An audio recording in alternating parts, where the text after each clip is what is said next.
dans le cadre des éliminatoires de la Coupe d'Afrique des Nations, CAN, de football organisé en 2025 au Maroc. Croyances religieuses et spiritualité s'invitent dans les matchs afin d'assurer la qualification des éperviers. L'équipe togolaise de football, depuis son unique participation à la Coupe du monde de football en Allemagne en 2006 et sa première qualification au quart de finale de la CAN 2013 en Afrique du Sud, les résultats de l'équipe du Togo semblent avoir entrepris une chute sans fin vers le bas. Mais si les espoirs reposent désormais en le nouveau sélectionneur d'Areni Bombé nommé le 15 juillet, nombre de Togolais en vont à invoquer des forces supérieures pour conjurer ce qu'ils qualifient largement de mauvais sort.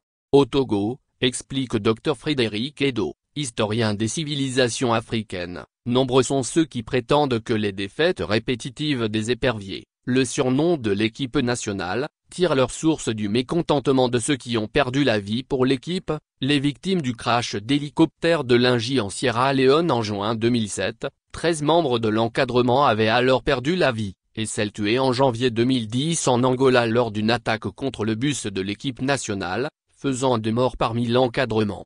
Pour les adeptes de ces croyances, explique l'historien, les âmes de ces défunts errent et ne jouissent pas encore d'un repos digne de ce nom au monde des ancêtres. Il faut dès lors des rites pour les apaiser et les inviter à soutenir le football togolais, poursuit Frédéric Edo. Pour d'autres, poursuit le spécialiste, ces mauvaises performances découlent de la non-purification du stade de Kégué à Lomé, principal stade de l'équipe nationale, et du non-règlement de mots qui mine le football, à savoir une trouble affaire, dite Moustapha Bodé, du nom d'un spiritualiste à qui la Fédération nationale de football devrait de l'argent pour des services spirituels. Mécontent de ne pas être payé, il aurait lancé sur les éperviers des malédictions qui planeraient toujours. Des rituels et des défaites. Dans la mentalité socio-religieuse collective des Togolais, comme ailleurs en Afrique, il existerait un lien indissociable entre les forces magico-spirituelles et les disciplines sportives, note l'universitaire. Ainsi, ajoute-t-il, la victoire d'une équipe ou la bonne performance d'un athlète lors d'une compétition n'émane pas seulement des qualités physiques ou du savoir-faire des sportifs, mais aussi du bon vouloir des divinités ou des préparations spirituelles en amont. D'où la consultation des devins par des clubs et des athlètes pour savoir les dispositions à prendre avant les confrontations sportives.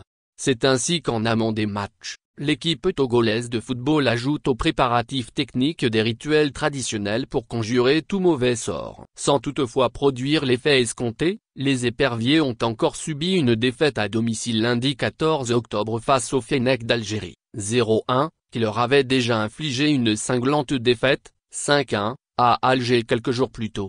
S'il croit que la prière peut agir dans le football, Petro Amouzougangoudjo, informaticien à Lomé, précise cependant que la prière seule ne suffit pas pour assurer la victoire, il faut d'abord et avant tout le talent et le travail. Dans le même sens, Marc Cagnon-Dossou, ingénieur génie civil, membre de l'association catholique Légion de Marie, assure que la prière peut jouer un rôle important dans les préparatifs d'un match, par exemple, pour prier afin que les joueurs soient préservés des blessures. Mais elle ne peut garantir la victoire, avertit ce croyant passionné de football qui propose une approche holistique comme condition de réussite en sport.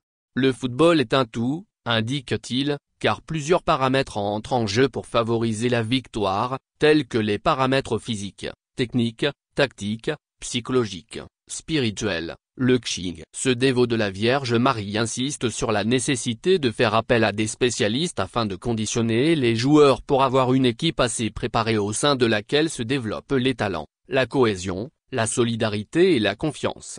Le passionné de sport a d'ailleurs une logique imparable, pour démontrer que les rituels ne suffisent pas pour assurer la victoire. Si les prières et purifications suffisaient pour gagner, le Bénin, berceau du vaudou, aurait déjà remporté plusieurs fois la Coupe du monde de football.